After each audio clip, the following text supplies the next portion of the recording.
Olá, pessoal! Meu nome é Karina Rezende, eu sou historiadora, sou professora de História do Ensino Básico e mestranda em História pela UFMG na linha de Histórias e Culturas Políticas, com uma pesquisa sobre as relações entre religião e nazismo na década de 1930 na Alemanha. Na obra Homens em Tempos Sombrios, a filósofa Hannah Arendt, a partir de uma leitura que ela faz de Walter Benjamin, ela traz a imagem do pescador de pérolas, uma figura que resgata do fundo do oceano os fragmentos que foram ali, tiveram a intervenção do mar ao longo do tempo, e que são resgatados por esse pescador.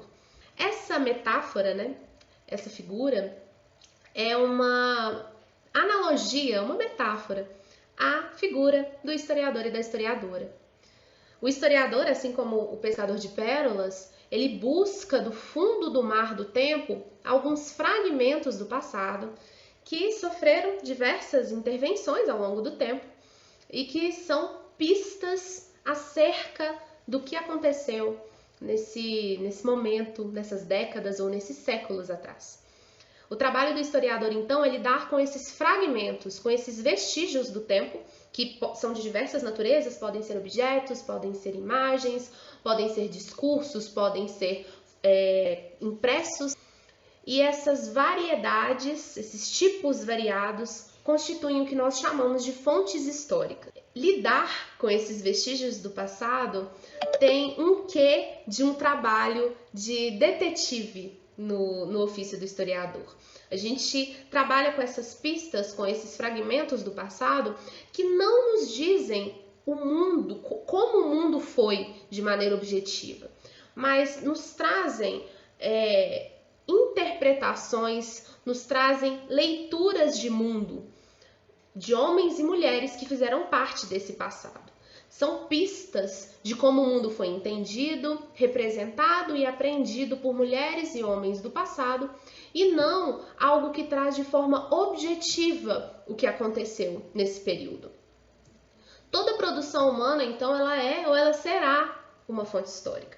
E devido às diversas formas de expressões humanas, cada tipo de fonte precisa de um tipo específico de análise, e é isso que nós conhecemos como metodologia.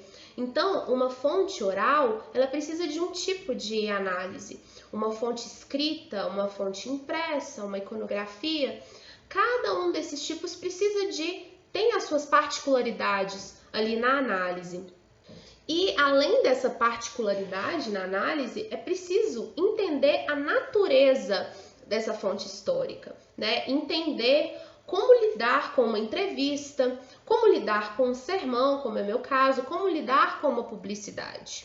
Então, cada fonte histórica precisa do seu aporte teórico-metodológico, que é o que nós historiadoras utilizamos em nossas pesquisas e em nossos estudos.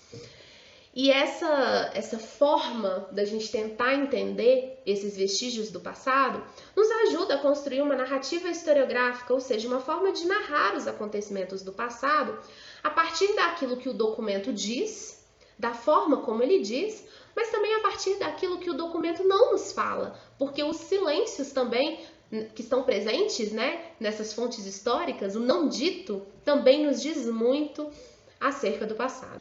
É muito importante a gente ter noção que a fonte histórica ela não é neutra, A fonte histórica, assim como qualquer produção humana no presente, no caso a fonte histórica no passado, ela está condicionada a um tempo específico, a um autor, a um grupo de pessoas, que foram responsáveis ali ou que estiveram envolvidas na produção, a interesses e a intenções. Então, um periódico, uma pintura, um discurso, nada disso é apresentado de maneira neutra. O historiador ele tem o cuidado de, ao olhar para uma fonte histórica, entendê-la também como uma representação do mundo.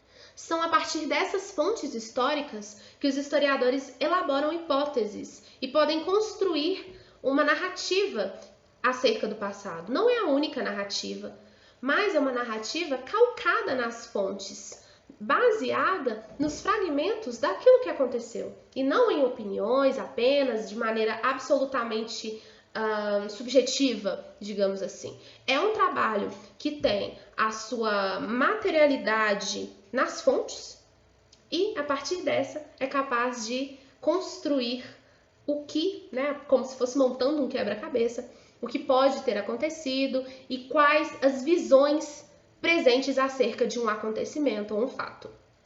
Na minha pesquisa, eu trabalho com um pastor luterano que foi resistente ao nazismo na década de 30 e 40, é o Dietrich Bonhoeffer. Ele é uma figura bastante conhecida na Europa, especialmente pelo seu envolvimento na conspiração para tentar tirar a vida de Adolf Hitler. E ele tem uma obra vasta na teologia, ele é bastante pesquisado, né, as obras que ele produziu. Só que o que me chamou a atenção, além da própria biografia do personagem que eu conheci na graduação, o que me chamou muita atenção foi o fato de haver uma extensa produção historiográfica acerca dos livros, né, até mesmo dos panfletos que ele produziu, e uma produção, e não haver, na verdade, né, ou ser uma produção muito pequena acerca das pregações, dos sermões.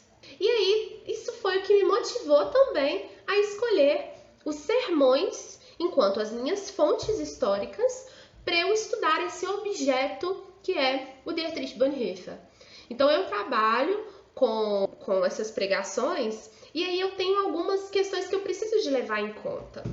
Uma delas é que o sermão ele foi produzido para ser ouvido em conjunto. Então, eu tenho acesso à fonte escrita, aos sermões escritos. Eu perco essa dimensão da performance, do gesto, né? Que é uma dimensão importante. Eu preciso de ter isso em mente na minha análise. Um outro ponto é quando eu lido com essas fontes em outro idioma, né? Por exemplo, quando a fonte foi escrita no alemão e eu trabalho com ela no inglês, ou quando ela foi escrita no inglês e eu trabalho com ela em alguma outra versão posterior. Eu preciso de ter noção que toda tradução é, de certa forma, uma interpretação. Então, o trabalho com as fontes, ele lida com diversas nuances e complexidades, né? O meu personagem, Bonhoeffer, ele está pregando num contexto totalitário, num contexto de censura muito forte, onde ele não fala de maneira explícita sobre muitos assuntos. Ele utiliza muitas metáforas bíblicas, né? Ele utiliza muitas referências, e aí eu preciso de mergulhar no pensamento, nas referências, na história do luteranismo, para entender o que aquela fonte histórica está me dizendo a partir de figuras de linguagem e o que ela não está me dizendo. Eu preciso de trabalhar com esses silêncios também.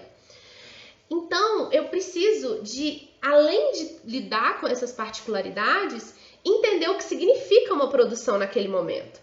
O trabalho com as fontes históricas é o que baliza o meu trabalho e o trabalho de todas as historiadoras e os historiadores. Trabalhar com esses vestígios é aquilo que o Evaldo Cabral fala, que é calçar o sapato do morto e mergulhar nesses fragmentos do passado que constituem a narrativa historiográfica.